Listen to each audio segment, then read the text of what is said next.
에서 강의 땅에서도 이루어지다 이어지고 있고요. 35번째 시간입니다. 사무엘상 25장 32절에서 42절까지의 말씀으로 내 지혜를 칭찬할지며 내게 복이 있을지로다 라는 제목으로 함께 은혜 나누겠습니다. 오늘은 본문이 좀 많아요. 성경 본문이. 왜냐하면 25장 한 장 전체를 설교 한 편에 넣기 때문에 오늘 중간중간에 다른 주일보다는 좀 성경 말씀 많이 읽을 것 같습니다. 말씀을 통하여서 하나님 주시는 은혜가 우리 가운데 임하기를 소망합니다. 인생에서 내가 선택할 수 없는 게 있어요. 태생적이라고 하죠. 태어나고 보니까 있는 현실인 거죠. 국가, 내가 선택할 수 없죠. 국적, 가족, 태어나 보니까 가족 구성원의 일원인 거예요. 인종, 피부 색깔, 이런 거 내가 선택할 수가 없죠. 이거를 태생적으로 나한테 주어져 있는 원 조건인 거죠, 우리가. 근데 여기에 더해서 태생적인 것 외에도 인생에 우리가 중요한 어떤 첫 번째 선택들을 하는 것들이 있는데 대체로 이 첫 번째 선택도 내가 선택하지 않는 경우들이 많아요. 이런 겁니다. 어느 정도의 우리가 예상 경로를 따라가서 우리는 선택을 하고 있다고 하지만 실제로는 내가 선택하는 게 아니고 그렇게 해야 되는 것에 맞춰서 살아가는 거예요. 한국 사회로 예를 들면 초등학교, 중학교, 고등학교를 졸업하는 거죠. 중간에 요즘은 자퇴를 하거나 대안학교를 다니거나 검정고시를 치르기도 해요. 그리고 고등학교 졸업하고 그 학력 즈음, 중학교도 고등학교쯤 즈음 했을 때 빨리 선택을 해서 누군가는 대학을 가지 않고 바로 직업 세계로 선택해서 가는 경우도 있죠. 그리고 대학을 가는 경우에는 거기에서 대학에서 학사, 석사, 박사 어느 시점에서 자기가 적절히 학위를 선택하죠. 어디까지 가겠다. 그리고 나서 거기에 맞는 직업을 갖고 직장을 다니게 됩니다. 프리랜서가 됐든 어느 곳에 소속되어 있든. 그리고 이제 여기서 결혼을 하냐 하지 않느냐가 또 나눠져요. 결혼을 하고서 출산을 하기도 하고 하지 않는 경우도 있고, 출산했을 경우에는 자녀를 양육하고 그 자녀와 함께 살아가는 양육에 대한 책임이 또 따르고요. 또 결혼을 하지 않는 비혼, 미혼도 있죠. 또 다양한 형태가 있어요. 여러 가지. 근데 공통점이 있죠. 결혼하든 안 하든 어떤 방식이든 주거 문제, 생계 문제, 건강 문제 다 공통이에요. 그래서 첫 번째 선택은 보통은 이런 당위적인 것들을 내가 충실하게 하기 위해서 우리의 시간을 많이 보내요. 내가 선택하는 것 같지만 따지고 보면 대체로 다 가는 방향에서 내가 뒤처지지 않기 위해서 이걸 해요.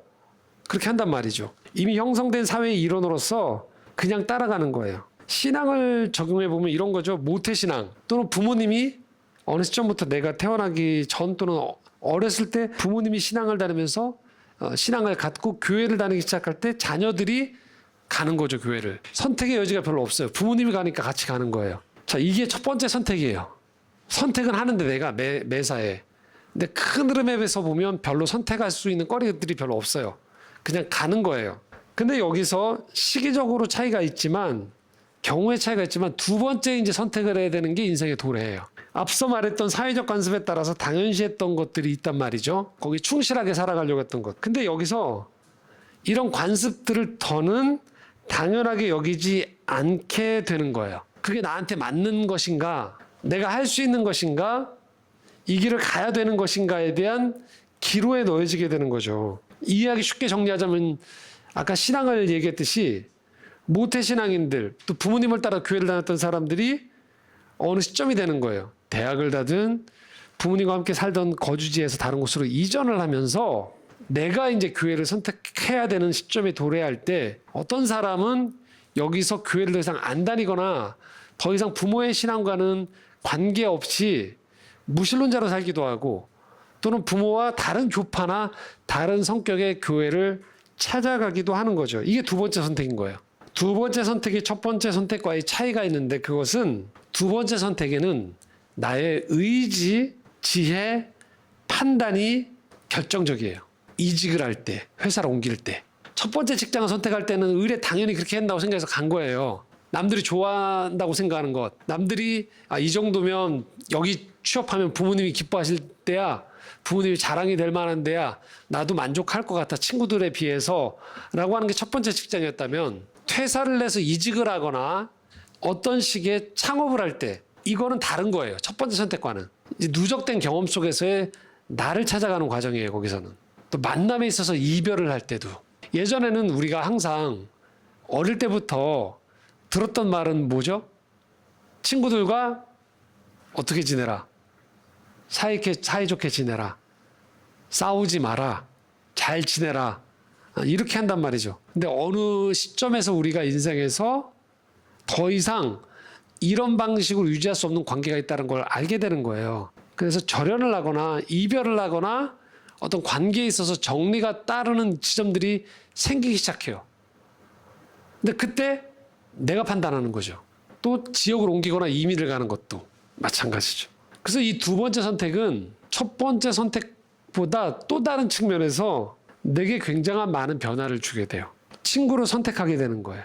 경제적인 규모, 경제적인 삶의 형태를 결정하는 거예요. 신앙인의 경우에도 어떤 신앙의 형태가 나에게 적합한지를 내가 결정하게 돼요. 이 두 번째가 중요한 이유는 내 삶에서 진정한 변화는 두 번째 이 선택에서부터 시작되기 때문에 그렇습니다. 선택에 책임을 진다는 말이에요. 그 선택에 따른 이익도 있지만 손해가 나는 경우도 있어요. 그래서 우린 두 번째 선택을 할 때 무척 신중하게 선택을 하려고 해요. 가늠을 하려고 해요. 고민을 해요. 그리고 그렇게 했던 선택에 따라서 실제 내 인생은 달라지게 되거든요. 어떤 사람은 이 두 번째 선택의 기로에서 이걸 자꾸 미루는 경우가 있어요. 회피하는 거죠. 또는 어떤 사람은 선택을 하는데 첫 번째 선택과 동일한 방식으로 그냥 선택을 해버리는 거예요. 남들의 시선, 관습, 했던 대로 또는 잘 판단하지 못한 가운데에서 성급하게 하는 경우도 있어요. 두려워서, 조급해서. 그렇기 때문에 두 번째 선택으로 인해서 삶이 전보다 더 안 좋아지는 경우도 있어요. 반면에 어떤 사람들은 이 두 번째 선택이 참 고통스럽고 어려웠지만 이 선택을 통해서 내가 누군지를 확연히 알게 되는 거예요. 정체성부터 시작해서. 내게 맞는 것이 무엇인지, 맞지 않는 것이 무엇인지를 알게 되고요. 그리고 인생에 대해서 좀 더 자신감을 갖게 돼요. 관계 또한 의미 있는 사회적 관계를 맺어가기 시작하는 거예요. 전에는 그냥 내 주거지 가까운 사람들, 친척들, 학교에서 정해준 그 그룹 안에서 맺어진 관계들이었다라면 이제는 내가 그 사람과 얼마큼 시간을 보낼지, 얼마나 유의미한 그 사람에게 정성을 기울일지를 내가 정하기 시작하는 거예요. 그리고 그것들에 대한 책임도 오롯이 내가 지게 되는 것이죠. 그렇기 때문에 우리는 인생에 있어서 이 두 번째 선택이 주어진다는 것, 한편으로는 대단히 기회가 되는 거예요. 축복이 되는 거예요. 그런데 이 두 번째 선택을 하는 이 기로에 준비가 되어 있지 않다라면 이것은 대단히 인생에 있어서 부담스러운 일이 되어지고 때로는 이것으로 인해서 이 선택으로 인해서 내 인생이 돌이킬 수 없는 과오가 벌어지기도 하는 것이죠. 오늘 우리는 이 성경 본문에서 한 여성을 만납니다. 아비가일이라는 여성이에요. 이 여성은 두 번째 선택을 잘한 여성이에요. 사실 오늘 본문은 좀 뜬금없어요. 사무엘상 25장은. 왜 그러냐면 24장과 26장은 계속 다윗이 사울에게 추격을 당하고 계속 왕위에 오르기 전까지의 과정이 펼쳐지고 있거든요. 그런데 다윗이 등장을 하긴 하는데 이 스토리의 중심은 아비가일이라는 듣도 보도 못했던 한 여성이 등장을 하는 거예요. 그래서 성경을 읽다 보면 이 여성이 왜 등장했지라고 보일 수 있어요. 큰 그림에서는 이 아비가일이 다윗의 인생에서 결정적인 중요한 역할을 하긴 해요. 어떤 거냐면 다윗이 사울에게는 복수를 하지 않았지만 지금 우리가 듣게 될 이 사건에서 복수를 하면서 살인을 저지를 수 있는 그런 사건이 발생해요. 그런데 아비가일로 인해서 다윗이 함부로 복수하지 않는 리더십이라는 것들에 대한 신뢰를 쌓아가는 계기를 마련해줘요. 도와주는 거예요, 아비가일이요. 그 역할이 있습니다. 그런데 저는 오늘 이 초점을 다윗을 돕는 아비가일로 보지 않고 아비가일 자체로 보려고 해요. 자, 먼저 아비가일을 좀 소개하려고 하는데요. 한 남자의 아내예요. 이미 결혼을 했어요. 그리고 마온 지방에 거주하는 이 남편은 재산이 많은 거부였습니다. 2절과 3절입니다. 함께 읽겠습니다. 마온에 한 사람이 있는데 그의 생업이 갈멜에 있고 심이 부하여 양이 3,000마리요 염소가 1,000마리이므로 그가 갈멜에서 그 양털을 깎고 있었으니 그 사람의 이름은 나발이요 그 아내의 이름은 아비가일이라. 그 여자는 총명하고 용모가 아름다우나 남자는 완고하고 행실이 약하며 그는 갈렙 족속이었더라. 마온 지역에 거주하는 큰 부자가 있었습니다. 이름은 나발이에요. 재산을 소개하는데 양이 3천이고 염소가 1,000마리였어요. 재산이 많았다는 얘기예요. 부자였어요. 근데 그의 특징이 있어요. 완고하고 행실이 악하다라고 표현하고 있어요. 고집이 센 거예요. 못됐다는 거예요. 반면에 그의 아내 아비가일은 이렇게 소개합니다. 총명하고 아름답다라고. 그럼 우리는 이런 질문을 할 수 있는 거죠. 아니 총명하고 아름다운 여성이 왜 나발하고 결혼을 했대? 라고.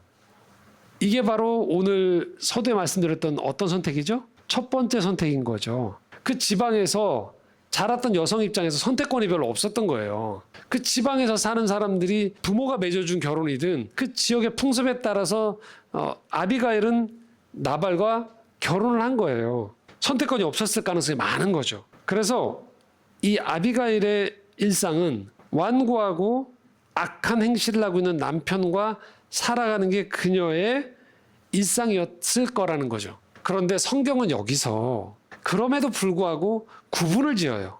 이런 선택을 할 수도 있거든요. 남편이 부자예요. 그 지방에서 힘이 많아요. 부인 입장에서는 뭘 하면 될까요? 그냥 누리면 되는 거예요. 남편이 가진 부와 권력을 가지고. 그런데 성경은 굳이 여기서 총명하다라는 표현을 쓰고 아름답다는 표현을 쓰면서 이 나발과 구분을 시켜요. 이것은 아비가일이 비록 첫 번째 선택에 의해서 이 남자와 결혼을 하면서 생활을 하고 있지만 남편을 닮아가지 않았다는 걸 의미하는 거예요. 독립된 인격체로서 그 스스로의 총명을 계속 길러가고 있었다라는 거죠. 그래서 아비가일은 남편이 가진 사회적 영향력을 누리기만 한 여성이 아니라는 것을 성경은 이 짧은 구절 안에서 드러내고 있는 거예요. 그런 이 부부에게 어느 날 다윗이 찾아오는 거죠. 다윗은 도피 중이었습니다. 그의 공동체는 군사가 600명이었어요. 근데 이들이 도피 중에 마온이라는 바로 나발과 아비가일이 사는 이 지역에 거주하게 된 거예요. 일정 기간. 근데 이들은 군사가 있단 말이죠. 이들이 그러면서 이 나발이 가지고 있었던 가축이나 재산을 강탈하지 않고 오히려 지켜줬다는 거예요. 이 목동들이 이 많은 양과 염소들을 지키는 것들을 도리어 다윗의 군사들이 좀 같이 도와준 거예요. 지켜준 거예요. 충분히 예상할 수 있죠. 그 들판에서 이 지역의 유지가 내보냈던 이 하인들이 양과 염소들을 치고 있던 것을 다윗의 군사들은 억지로 빼앗지 않고 도리어 맹수라든지 이런 것들을 지켜주면서 같이 그냥 지내고 있었던 거예요. 자, 그러다가 다윗이 자신의 부하들을 보내서 마온 지역의 나발에게 부탁을 하는 거죠. 자, 우리가 평화롭게 서로 공존하고 당신들의 제사를 우리가 지켜줬습니다. 그러니까 강탈하는 게 아니고 우리에게 먹을 것을 좀 주십시오 라고 이야기를 해요.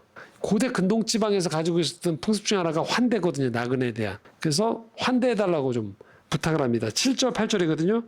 함께 읽겠습니다. 내게 양털 깎는 자들이 있다함을 이제 내가 들었노라. 내 목자들이 우리와 함께 있었으나 우리가 그들을 해하지 아니하였고 그들이 갈멜에 있는 동안에 그들의 것을 하나도 잃지 아니하였나니 내 수년들에게 물으면 그들이 내게 말하리라. 그런즉 내 수년들이 내게 은혜를 얻게 하라. 우리가 좋은 날에 왔은즉 내 손에 있는 대로 내 종들과 내 아들 다윗에게 주기를 원하노라 하더라 하라. 그들이 갈멜에 있는 동안에 그들의 것을 하나도 잃지 아니하였느니 지켜줬다라는 거죠. 그러니 우리에게 은혜를 좀 입게 해달라고 얘기해요. 이 도피 생활 중에 필요한 식량 또 좀 적절한 도움을 좀 주면 좋겠다. 나발은 충분히 그렇게 할 수 있는 재산을 가지고 있는 거죠. 그리고 충분히 우호적 관계를 미리 사전에 형성했던 거예요. 그 신하들과 부하들이. 그런데 나발이 어떻게 이 요청에 대답을 하느냐. 10절과 11절입니다. 함께 읽겠습니다. 나발이 다윗의 사환들에게 대답하여 이르되 다윗은 누구며 이새의 아들은 누구냐. 요즘에 각기 주인에게서 억지로 떠나는 종이 많도다. 내가 어찌 내 떡과 물과 내 양털 깎는 자를 위하여 잡은 고기를 가져다가 어디서 왔는지도 알지 못하는 자들에게 주겠느냐 한지라. 나발이 다윗의 도피 행각을 모를 수가 없어요. 그 지역 전체 알려져 있으니까. 근데 지금 나발은 이 지역에서 자신이 가지고 있던 힘과 영향력을 너무 과대평가하고 있었던 거예요. 그래서 고대 근동에 있던 환대 문화도 무시하면서 다윗을 이렇게 자극합니다. 요즘 주인에게서 억지로 떠나는, 그러니까 도망치는 종들이 많다. 그러니까 사울에게서 지금 네가 지금 이런 식으로 지금 도망가는 노예 아니냐라고 얘기해요. 그러면서 11절에 나 너 어디서 하는지 알지를 못한다. 요즘 표현으로 듣보잡인 거죠. 듣도 보도 못한 잡것들이 왜 나한테 와서 도움을 요청하느냐라고 아주 멸시를 하는 거예요. 다윗 입장에서 굉장한 모멸감을 느낄 수밖에 없는 거죠. 그래서 반응을 합니다. 근데 이때 두 사람이 반응을 해요. 다윗과 나발의 아내 아비가일이 반응합니다. 13절 14절 함께 읽겠습니다. 다윗이 자기 사람들에게 이르되 너희는 각기 칼을 차라. 각기 칼을 차매 다윗도 자기 칼을 차고 400명가량은 데리고 올라가고 200명은 소유물 곁에 있게 하니라. 하인들 가운데 하나가 나발의 아내 아비가일에게 말하여 이르되 다윗이 우리 주인에게 문안하러 광야에서 전령들을 보냈거늘 주인이 그들을 모욕하였나이다. 자, 다윗은 자기가 무시당한 얘기를 들은 거예요. 그래서 군사 400명은 공격하러 가겠다 하고 200명은 이 재산과 가족들을 이미 잘 간수하라고 지금 얘기하는 거예요.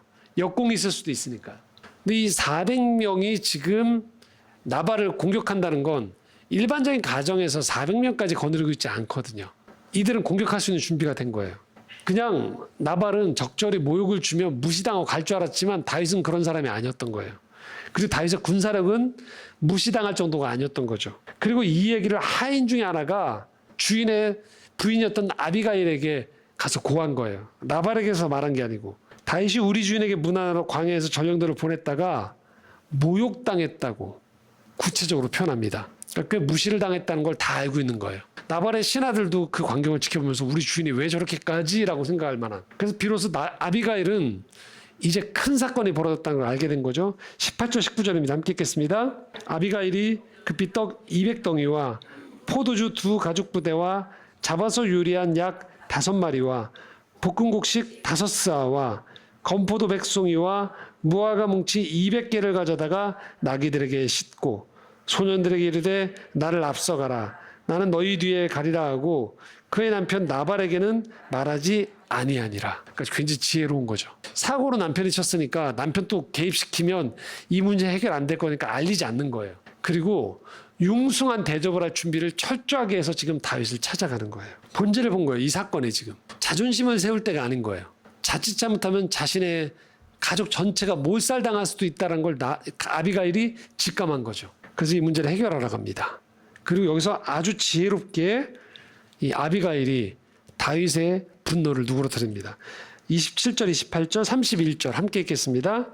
여종이 내 주께 가져온 이 예물을 내 주를 따르는 이 소년들에게 주게 하시고 주의 여종의 허물을 용서하여 주옵소서. 여호와께서 반드시 내 주를 위하여 든든한 집을 세우시리니 이는 내 주께서 여호와의 싸움을 싸우심이요 내 주의 일생에 내 주에게서 악한 일을 찾을 수 없음이니이다. 내 주께서 무죄한 피를 흘리셨다든지 내 주께서 친히 보복하셨다든지 함으로 말미암아 슬퍼하실 것도 없고 내 주의 마음에 걸리는 것도 없으시리니 다만 여호와께서 내 주를 후대하실 때에 원하건대 내 주의 여종을 생각하소서 하니라. 네 가지 얘기를 해요. 첫 번째는요.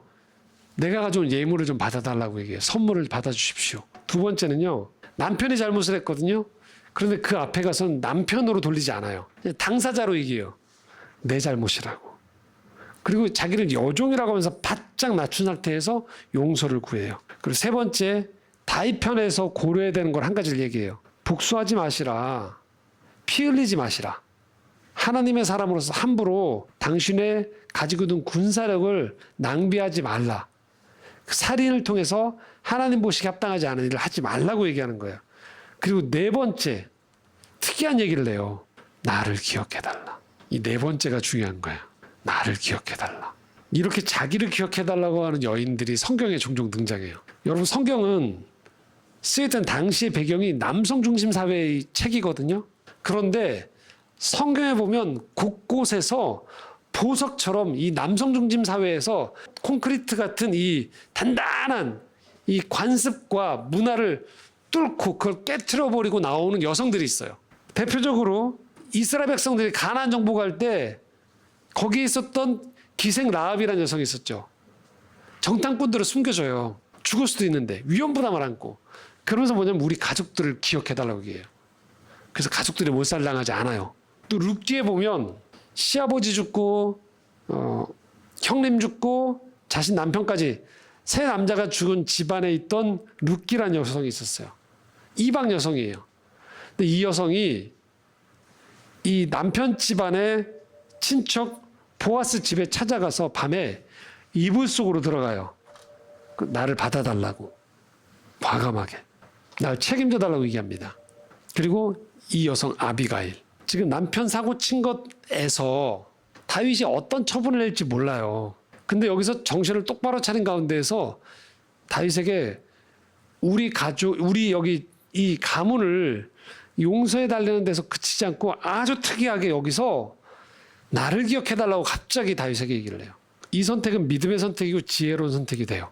도저히 누구도 꿈꿀 수 없는 이 시대 속에서 한 여성이 자신의 악행하고 어리석고 내가 선택할 수 없었던 상황 가운데에서의 이 환경 속에서 살아오면서 답답했을 거란 말이죠. 그리고 자신의 삶을 돌아봤을 때 이게 인생의 전부일까라는 생각들을 했었을 거란 말이에요. 그런데 위기가 찾아왔던 거예요. 자기 인생에. 남편으로 인해서. 그런데 여기서 이 여성이 아주 특이한 얘기를 하는 거예요. 나를 기억해달라. 아비가일은 지금 자기 인생에서 두 번째 선택을 하는 거예요. 여러분 오해하지 마십시오. 여기서 아비가일이 미리 계산을 해서 다윗의 아내가 되겠다고 계산해서 이 발언이 나온 게 아니에요. 아비가일의 세계관 안에서도 거기까지 나아갈 수 있는 건 아닌 거예요. 아비가일의 세계관 안에서는 한 가지 선택만 분명히 한 거예요. 내 남편과 운명을 같이 하지 않겠다라는 거예요. 이 가족을 살리되 만약에 몰살당하더라도 그냥 남편 원망하면서 내 인생 끝내지 않겠다라는 것들에 대한 확고한 의지가 이 여성 가운데 있는 거예요. 이건 고대 근동지방에서 아주 보기 드문 자신의 삶에 대한 선택인 거예요. 바로 이런 거예요. 두 번째 선택을 하는 거죠. 자기 인생에서. 두 번째 선택을 한다는 건 뭘 말하냐? 내가 운명론자가 되지 않겠다는 걸 말하는 거예요. 인생을 남 탓을 하면서 가족 탓하면서 보내지 않겠다라는 거예요. 환경 탓하면서 보내지 않겠다라는 거예요. 남은 삶을 이제까지 왔던 관성으로 그대로 쏠려 내려가지 않겠다라는 것을 이야기하는 거예요. 그 가능성을 차단하겠다라는 거예요. 이 두 번째 선택을 하는 사람들의 특징이 있어요. 지혜롭게 이 선택을 하는 사람들은요. 그들은 인생에 언젠가는 또 다른 기회가 찾아올 것이다라는 것들을 포기하지 않는 거예요. 부단히 그 기회를 찾는 사람들인 거예요. 자신의 인생을 소중히 여길 줄 아는 사람들인 거예요.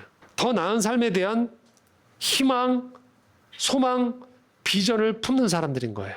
아비가일이 이런 말이 튀어나온 건 갑자기 튀어나온 기회주의적인 발상이 아닌 거예요. 우리 식구들 다 죽어도 나만 살아남겠다 이 얘기하는 게 아니에요. 남편의 어리석음을 다만 참고 있었을 뿐이지만 그러나 내가 내 남편의 잘못으로 인해서 내 인생까지 망칠 수는 없다라는 것들 그런 적극적인 생애 의지가 담겨있는 발언인 거예요. 제가 창조의 정원 개척하기 전에 14년간 섬겼던 교회가 있어요. 성북동에 있는 덕수교회라는 곳인데요. 거기 담임 목사님이셨고 이제 원로가 되신 손인웅 목사님이라는 분이 계신데요. 이분이 아주 온화하세요. 제가 섬기면서 14년 동안 화내시는 걸 한 번도 못 봤어요.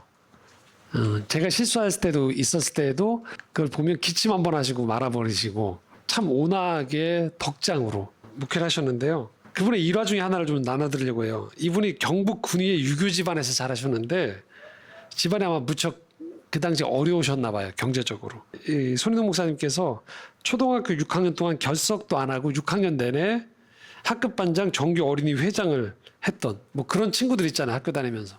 근데 1954년 제가 연도를 기억하는 건 이 설교 준비하려고 해서 제가 그분 회고록을 다시 찾아봤어요. 초등학교 졸업 후에 중학교 진학하려고 하는데 어려운 가정 형편에 자식 모두를 중학교에 보낼 수가 없어서 이분이 8남 1녀 중에 5째였거든요. 그래서 부모님께서 한 해씩 번갈아 가면서 진학을 시키셨대요. 예전에. 근데 이 손인웅 목사님께서 중학교 진학해야 될 그 해가 쉬어가야 되는 해였대요. 그래서 1년을 농사일을 돕고 중학교에 가라는 부모님 말씀이 떨어졌대요. 소년 입장에서 절망하지 않을 수 없었대요. 절망하신 거예요. 친구들이 입학시험을 치던 날 밤새 울었대요. 수석 졸업이었는데 중학교 진학시험 한번 못 보고 농사일을 해야 한다는 사실이 너무 슬펐다라는 거예요. 친구들이 중학교 교복을 입고 지나가면 부끄러워서 고개를 숙였다고. 아버지는 모른 채 하고 이 손인동 목사님 소년 손인동에게 지게를 만들어서 산에 가서 나무 해오도록 그렇게 시켰대요. 어느 봄날 친구와 함께 나무하러 산에 올라가서 신세한탄을 하다가 결심을 하는데 이 지게를 지고 나무꾼이 되어 평생 농사일을 하는 게 참을 수가 없더래요. 그래서 가출을 결심하고 지게를 부셔버렸대요. 제가 이분의 성품을 봤을 때 지게를 부셔? 초등학교 막 졸업한 거죠. 중학생이 된 1학년 나이니까. 한 13, 14살 소년이 산속에서 나무 지게, 아버지 얼마나 무섭겠어요. 근데 나무 지게를 줬는데 그 지게를 부셔버렸대요.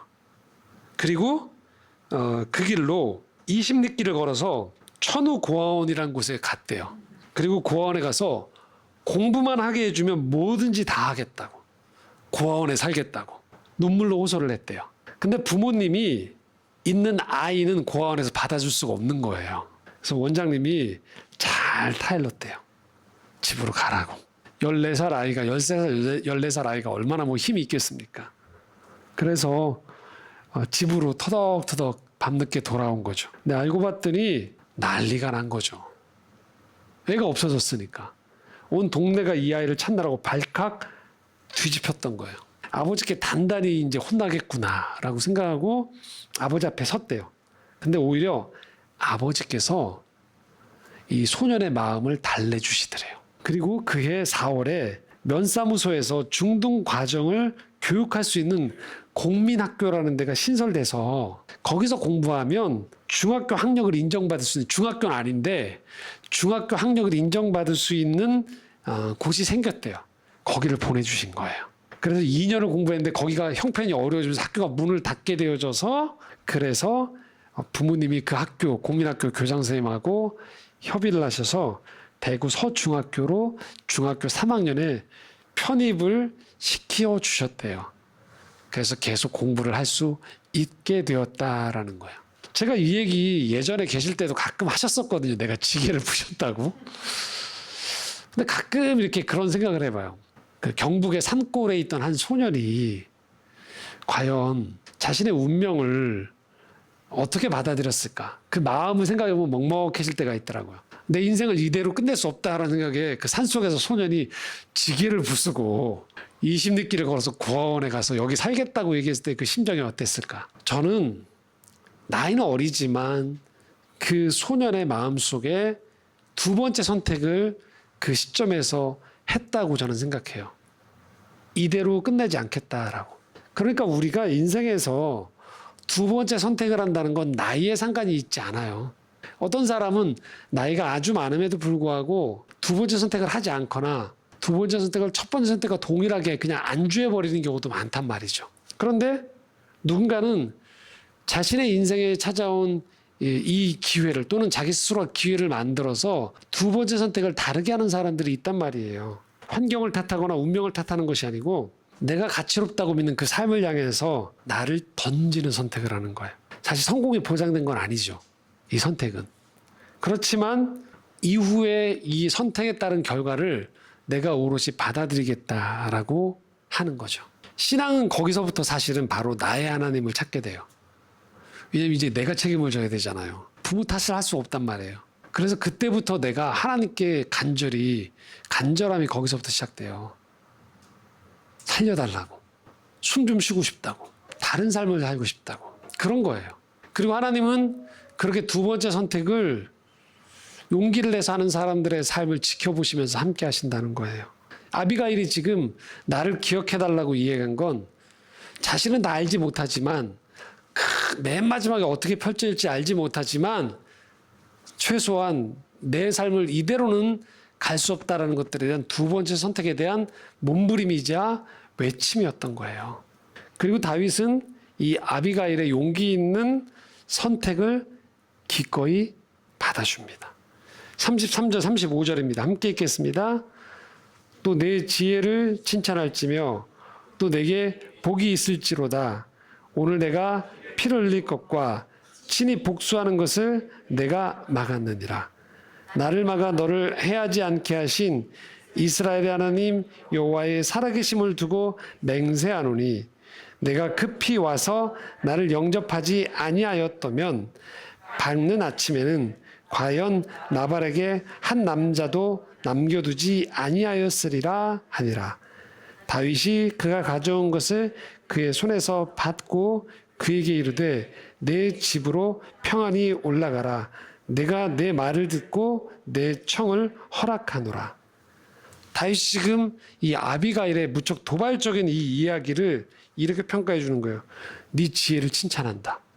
네게 내가 복이 있을 것이다. 전적인 아비가일의 용기 있는 선택에 대한 다윗의 화답이었던 거예요. 아비가일은 어리석고 교만했던 남편 나발과는 달리 여호와 하나님을 알고 있었던 사람이었던 것이죠. 그리고 인생의 결정적인 시기에 아비가일은 남편의 처신이 아닌 자신의 믿음에 따라 이 위기를 극복할 방안을 선택했고, 다윗은 그런 용기 있는 여성의 이 선택을 선대로 응답했던 것이죠. 그리고 나발의 최후는 이렇게 펼쳐집니다. 36절에 38절입니다. 아비가일이 나발에게로 돌아오니 그가 왕의 잔치와 같은 잔치를 그의 집에 배설하고 크게 취하여 마음에 기뻐함으로 아비가일이 밝는 아침까지는 아무 일도 하지 아니하다가 아침에 나발이 포도주에서 깬 후에 그의 아내가 그에게 이 일을 말하매 그가 낙담하여 몸이 돌과 같이 되었더니 한 열흘 후에 여호와께서 나발을 치심에 그가 죽으니라. 나발은 다윗의 위세가 어떤지 정말 몰랐던 사람이었던 거예요. 막상 아내에게 자기가 얼마나 어리석은 일을 인지를 했던 것을 알고 나서 그는 몸이 굳어버린 거예요. 그렇게 어리석은 거예요. 그리고 자신의 허세에 대한 대가로 그는 열흘 후에 몸이 굳어서 결국은 죽게 되었다라고 얘기해요. 그리고 아비가일의 삶은 달라집니다. 39절 그리고 42절입니다. 함께 읽겠습니다. 나발이 죽었다 함을 다윗이 듣고 이르되 나발에게 당한 나의 모욕을 갚아주사 종으로 악한 일을 행하지 않게 하신 여호와를 찬송할지로다. 여호와께서 나발의 악행을 그의 머리에 돌리셨다 하니라. 다윗이 아비가일을 자기 아내로 삼으려고 사람을 보내어 그에게 말하게 하매 아비가일이 급히 일어나서 나귀를 타고 그를 뒤따르는 처녀 5과 함께 다윗의 전령들을 따라가서 다윗의 아내가 되니라. 다윗의 아내가 됐대요. 물론 다윗의 아내는 한 명이 아니에요. 그렇기 때문에 다윗이 아비가일의 삶이 완벽한 내 연인을 만나서 이후에는 둘이 알콩달콩 살고 이런 건 아니에요. 그 당시 고대 근동 안에서의 또 다른 세계로 편입했어요. 그러나 적어도 아비가일은 더 이상 어리석은 남편과는 살지 않게 된 거예요. 다윗의 아내가 됐어요. 이제 다윗이 왕이 되면 왕비가 되는 것이죠. 분명히 아비가일은 이걸 노리고 다윗을 환대한 건 아니에요. 하지만 아비가일은 자신의 삶에 닥친 위기 안에서 자신이 할 수 있는 최선의 지혜로운 선택을 했던 것이죠. 무엇이냐? 남편의 행위에 동의하지 않았던 거예요. 그리고 변화에 대한 갈망을 계속 키워왔었던 것이죠. 그리고 이런 아비가일의 행동은 다윗에게도 큰 도움을 주는 것이죠. 사울과의 관계에서는 인내했던 것과 반대로 모욕감에 복수를 저지를 뻔했던 이 다윗의 행위를 막아줬던 것이죠. 베드로전서 3장 10절에 11절 우리 이렇게 말합니다. 그러므로 생명을 사랑하고 좋은 날 보기를 원하는 자는 혀를 금하여 악한 말을 그치며 그 입술로 거짓을 말하지 말고 악에서 떠나 선을 행하고 화평을 구하며 그것을 따르라. 이 아비가일의 지혜로운 행동이 있었던 거죠. 3가지. 첫 번째, 다윗의 살인을 막은 거예요. 두 번째, 다윗을 높였어요. 자신을 낮췄어요. 분노를 누그러뜨린 것이죠. 그리고 세 번째, 선대를 통해서 자신의 집안이 싸움 대신에 화평을 누리도록 이끌어낸 거예요. 만약에 다윗이 공격을 했다면 나발만 죽는 게 아니었던 것이죠. 근데 이 문제는 나발이 죽고서 끝나버렸어요. 피해를 최소화시킨 거죠. 아비가일이 이런 선택을 할 수 있었던 것, 그냥 즉흥적인 순발력이 아니었던 것이죠. 어떤 기지가 발휘된 게 아니에요. 바로 이런 거예요. 위기 속에서 우리가 어떤 좋은 선택을 할 수 있던 것은요, 긴 시간을 통해서 형성돼요. 이런 겁니다. 가치관, 성품, 그의 의지가 있어야 돼요. 가치관은 뭘 말하냐면 무엇이 좋은지를 아는 걸 말하는 거예요. 어떤 게 풍성한 삶인지를 그가 꿈꿀 수 있는 걸 말하는 거예요. 그게 가치관이에요. 성품은요, 사람 그리고 생명에 대한 따뜻함과 사랑을 가지고 있는 걸 말하는 거예요. 의지는 옳다고 믿는 것을 향해서 마음을 돌리고 그걸 실행에 나아갈 수 있는 내적인 힘을 말해요. 여러분, 이런 것들은요 절대 단기간에 길러지지 않아요. 누가 해줄 수 있지 않아요. 자신에게 주어진 시간 속에서, 인생의 시간 속에서요, 가치관과 성품과 의지는요 긴 시간 동안 형성이 돼요. 실패를 경험하기도 하고요, 여러 가지 혼돈 속에서 보장된 길을 걸어가는 게 아니에요. 그런데 그것들을 책임을 지는 자세를 가지고 선택해 나아가는 거예요. 우린 이런 얘기를 할 수 있어요. 제가 저기에 나를 보내주면 그때부터 잘할게요. 이만큼의 도움의 손길이 보장되면 그때부터 내가 잘할게요. 여러분, 그런 건 없어요. 보통의 우리는요, 지루하고 의미 없어 보이고 끝이 잘 안 보이는, 결론이 잘 안 보이는 것 같고 목적이 뭔지 모호할 때, 그리고 왠지 저 길로 갔을 때 손해볼 것 같은 때에 떨리면서도 그 길을 걸어가는 거죠. 가치관과 성품과 의지는요, 그럴 때 길러지는 거예요. 남이 떠먹여줘서 이거는 성품 학교입니다, 이건 가치관 학교에, 이렇게 해서 길러지는 게 아니에요. 지금 나를 힘들게 하고 곤란하게 만드는 그 자리가 있죠. 그게 바로 지혜를 기르는 출발점인 거예요. 그 과정인 거예요. 지금 우리가 이것들을 신앙으로 어떻게, 말씀 안에서 이걸 어떻게 내가 하나님의 뜻을 구할 것인가, 정말 이 가운데에서 남들 다 이렇게 가고 있는데 정말 이것이 맞는가, 내 인생에서 하나님 허락하신 내 재능과 내 여러 가지 여건 속에서 그려가려는 이 인생의 집이 정말 좋은 집인가를 물어봐야 되는 거예요. 끊임없이, 그리고 그것들을 수정해 나아가면서 만들어가는 거예요. 그리고 하나님은 그런 우리의 길을 도와주세요. 하나님, 지혜를 구하는 자에게 지혜를 주세요. 아비가일은 어리석고 악한 남편과 살면서도 그가 지혜를 길러갔던 것이에요.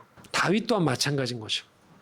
사울이라는 사람이 계속 자기를 힘들게 하고 코너에 몰리지만 그 속에서 계속 믿음으로 대응하는 방법들을 터득해 나아가면서 그의 지혜가 자랐던 거예요. 가치관과 성품과 삶의 바른 의지가 형성되었던 것이죠. 이제 오늘 우리에게도 동일한 그 길이 주어져 있다라는 것이에요. 지금 여러분의 삶의 자리에서 여러분들은 어떻게 반응하며 살고 계십니까? 어떻게 좋은 삶에 대해서, 그리고 하나님을 닮아가는 것들, 하나님의 성품과 지혜를 닮아가기 위해서 나는 어떤 노력들을 하고 있는지, 매일 반복하는 말씀 묵상, 아무 일도 안 일어나는 것 같죠. 근데 그게 쌓이는 거예요. 주일 예배를 계속 정성스럽게 드린다는 것, 네, 똑같아 보이거든요.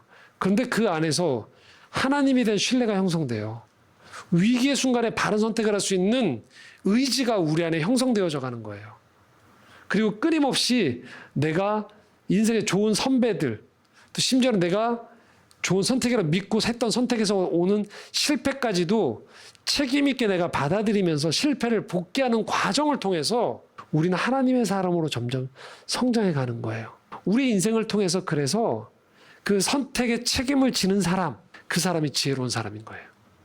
하나님은 오늘도 우리 삶을 통해서 우리 지혜를 길러주십니다.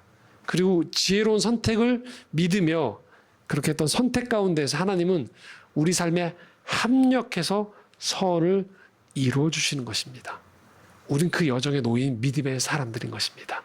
함께 더 우리 삶의 자리에서 믿음을, 그리고 지혜를 키워갈 수 있는 우리 모두가 되기를 소망합니다. 기도하겠습니다. 하나님 아버지,